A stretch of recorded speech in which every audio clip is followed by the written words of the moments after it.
दोस्तों, साथियों, welcome to the TRC take.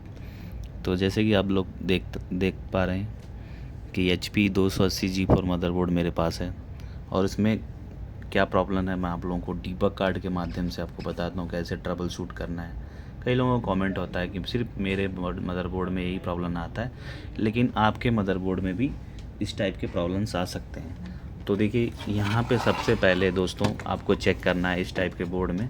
कभी कभार आप इसमें देखेंगे मोस्टली फ्रंट पोर्ट जो होता है USB पोर्ट वो डैमेज होता है। तो देखिए यहाँ पे फ्रंट USB पोर्ट डैमेज है, जिसके वजह से क्या होता है दोस्तों कि हमारा PCS शॉर्ट हो जाता है। PCS शॉर्ट होगा तो नो डिस्प्ले हो जाएगा, नॉट पावरिंग ऑन हो जाएगा।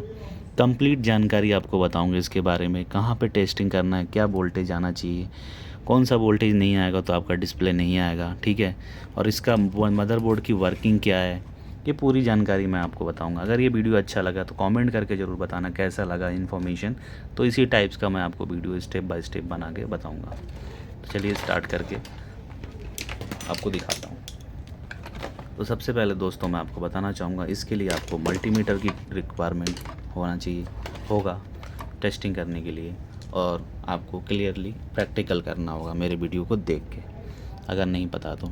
सबसे पहले ये जो टूटा हुआ पोर्ट है हम क्या करेंगे, इसको हटा देंगे, इसको सेक्शन को हटा देंगे, ठीक है। या तो जो टूटा हुआ पोर्ट है हम इसको हटा सकते हैं, ठीक है।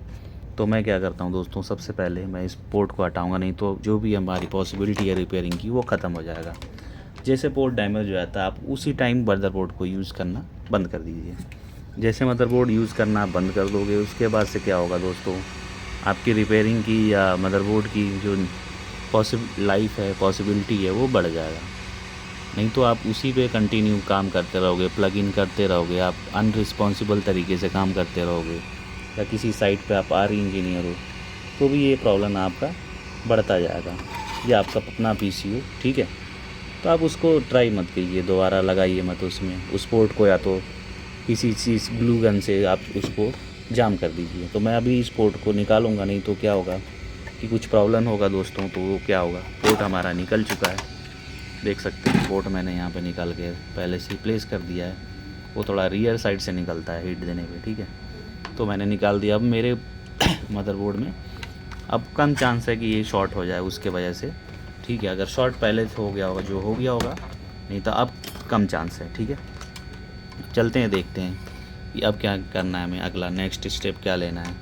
तो उसके लिए हम करेंगे क्या, सबसे पहले दोस्तों मैंने यहाँ पे पावर प्लग इन किया, यहाँ से ट्रिगर दूंगा और यहाँ से ऑन करूँगा। देखिए यहाँ से ट्रिगर दिया और ऑन किया, लेकिन और ये मदरबोर्ड हमारा जो है ये ऑन नहीं हुआ है, ठीक है। ऑन नहीं हुआ है तो इसके पीछे का भी रीज़न ये हो सकता है कि हीट हुआ है जिसकी वजह से ऑन ना हो रहा हो। तो चलिए सबसे पहले हम कूल टेस्टिंग के बारे में जानते हैं। कूल टेस्टिंग होता क्या है, कूल टेस्टिंग होता है हम बिना पावर मदरबोर्ड में दिए या SMPS में दिए, सर्किट में दिए, हम उसको चेक करते हैं कंपोनेंट को जहाँ पे शॉर्टिंग होता है, या कोई इम्पीडेंस चेक करना है, मॉसफेट चेक करना है, तो हम उसको चेक करते हैं। तो सबसे पहले दोस्तों हम यहाँ पे लगे हुए कैपेसिटर को टेस्टिंग करेंगे। इसमें शॉर्टिंग नहीं होना चाहिए। अगर शॉर्टिंग फाउंड होता है तो इसका मतलब जो है हमारा जो है इसके बीच में शॉर्टिंग क्रिएट का मतलब हमारा जो है रीसेट सिग्नल मिसिंग होगा और रैम की सप्लाई भी मिसिंग हो जाएगा। दूसरी चीज़, हमारा जो PCH है ये PCH zero voltage, zero value नहीं आना चाहिए। अगर किसी सेक्शन में जीरो वैल्यू आया तो हमारा PCH क्या है, उस केस में PCH हमारा शॉर्ट है, ठीक है। तो इम्पीडेंस ज़्यादा, वैल्यू कम भी नहीं आना चाहिए, अगर कम आता है तो भी हमारा PCH शॉर्ट है, ठीक है। तो देखिए हमारी पॉसिबिलिटी ज़्यादा है कि यहाँ पे 28 दे रहा है, तो इस केस में हमारा जो PCH है देखिए 26 दे रहा है। तो इस केस में हमारा PCH का जो इम्पीडेंस लो वैल्यू होने की वजह से डिस्प्ले नहीं आएगा। ये हमारा 40 प्लस होना चाहिए, 35 से अबव होना चाहिए, ठीक है।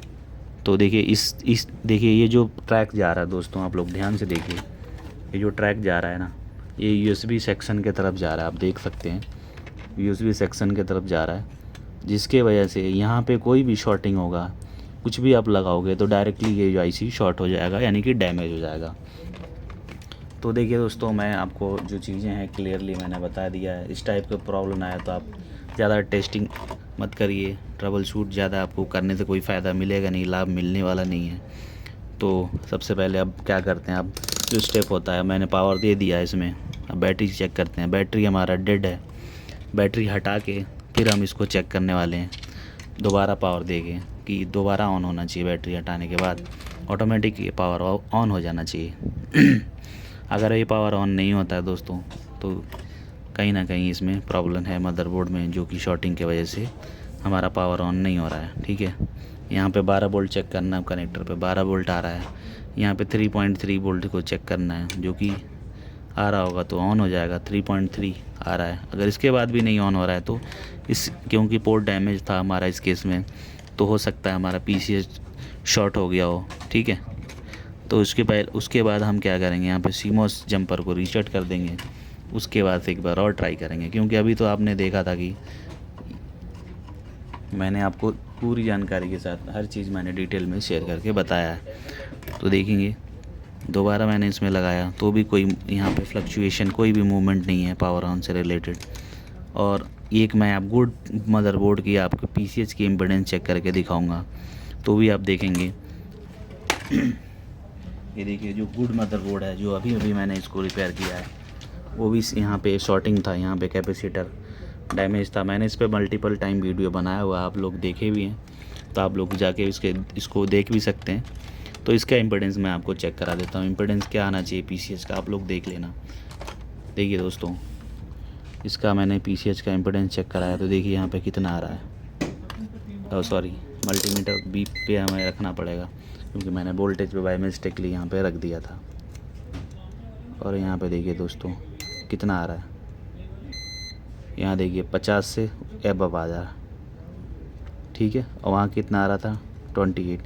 अगर आपको ये चीज़ें नहीं पता होगी ना, ये देखिए 50 से 40 से एबव होना चाहिए कोई भी इम्पीडेंस। ठीक है, मैंने आपको पहले क्लियर कर दिया था दोस्तों। ठीक है, और यहाँ पे देखिए 40 से एबव दिखा रहे हैं यहाँ पे, देखिए दोस्तों एक बार।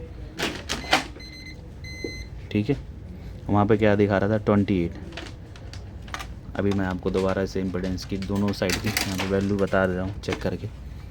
ये देखिए, कब कनेक्शन भी निकाल देता हूँ, जिससे आपको भी लगे कि हाँ कनेक्शन के वजह से ना आ रहा हो। ठीक है, तो यहाँ पे जो वैल्यू है वो एक्यूरेट आना चाहिए, उसी 40 से एबव। ये देखिए यहाँ पे आ रहा है 29। तो ये क्या हो रहा है कि वो शॉर्ट हो गया, USB सेक्शन जैसे हमारा 33, इसी वजह से शॉर्ट हो गया दोस्तों। ठीक है, ये देखिए 33। तो ये जो हमारी कहानी है, वो USB पोर्ट डैमेज की वजह से भी हमारा जो मदरबोर्ड है वो शॉर्ट हो गया। इसी एरिया में शॉर्टिंग आया, जिसकी वजह से वो डिस्प्ले नहीं आ रहा है, ऑन नहीं हो रहा है। तो दोस्तों ये वीडियो कैसा लगा ज़रूर बताइएगा। मैंने आपको पूरी ट्रबल शूटिंग बता दिया, और इसके बीच में आपको नो डिस्प्ले या रीसेट सिग्नल मिसिंग है, प्रोसेसर हीट नहीं हो रहा है, तो ये जो कैपेसिटर हैं ये शॉर्ट होते हैं। ये छोटे छोटे से भी लगे हैं रैम स्लॉट के आसपास, ये शॉर्ट होते हैं। कभी कभार ऑन नहीं होता ये, तो इधर शॉर्ट होते हैं। PCH जो गुड है, तो PCH की भी टेस्टिंग आपको बता दिया, और ये शॉर्ट होते हैं। तो आपको क्या ध्यान रखना है वो मैंने आपको बता दिया है। यहाँ पे शॉर्ट होता है, ठीक है, कभी कभार इधर भी शॉर्ट होता है। पंखा चलता है इसमें कंटिन्यू, तो ये जो आप देख सकते हैं 3 लेग की IC 6 लेग की, ये शॉर्ट होता है। और ये रेस्ट ये और चेंज कर देना, आपका प्रॉब्लम सॉल्व हो जाएगा। तो ये वीडियो ज़रूर कैसा लगा कमेंट करके बताइएगा। मिलते हैं अगले वीडियो में, धन्यवाद।